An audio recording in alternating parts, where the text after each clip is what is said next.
And now we're going to start with the questions, and we'll start with Vivian. Our first question comes with, traffic was the #1 concern of city residents in the recent quality of life survey. What can the city do to get more people to use public transportation?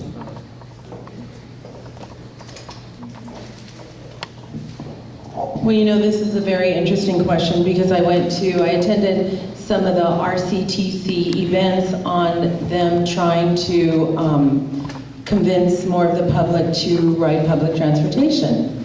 And as I was listening to all the speakers and everything, they had a round table, and my comment is that, you know, the message that we're sending to the riders or the marketing that they're putting out there isn't sexy enough. It's not, you know, people don't want to get out of their cars. People want to stay in their cars. They don't want to be riding the buses, and there really isn't the message out there that we're not driving that to really get people to get into those buses, or even the Metrolink for that matter. I mean, I would rather sit on the freeway than get in a Metrolink. But besides that, but I just do think that it is really about the marketing and that it isn't there yet. Thank you.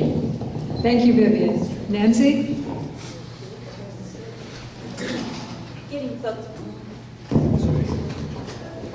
Getting folks to ride the bus is indeed a marketing problem, but we have to have ridership in order for it to be successful, and we have to have stops at places that people want to go to.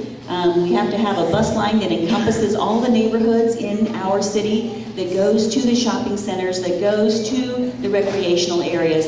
The bus lines have to be available and they have to be usable. If you go to Washington, D.C. and you see the metro, you notice that it goes to all areas of the city with connecting agencies there and other modes of transportation. Now, we're not going to have that, but if we have a bus system that is comprehensive and that reaches its fingers out into all the neighborhoods, I think we could increase our ridership and therefore decrease traffic in our neighborhoods. Thank you, Nancy. Rusty? Riverside County is actually one of the only counties in Southern California, at least, that has a double-digit increase in public transportation. More people in Riverside are taking public transportation than just about anywhere else in Southern California. That is because RTA does a good job of marketing itself and is continuing to improve its product line, which next year will have an express bus, as my opponents are talking about, from UCR down University, down Magnolia to Corona.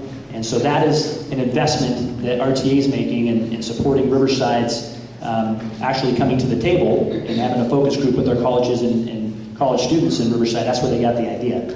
That happened a couple years ago. It's taken them a while to get to an express bus. But public transportation has to be reliable, frequent, and safe. And so we need to continue to invest in those things to make sure that people will walk to public transportation. I believe in the swinging vines approach, right? So you got to be able to have a safe walking place to public transportation so you can get on and move on to Thank you, Rusty.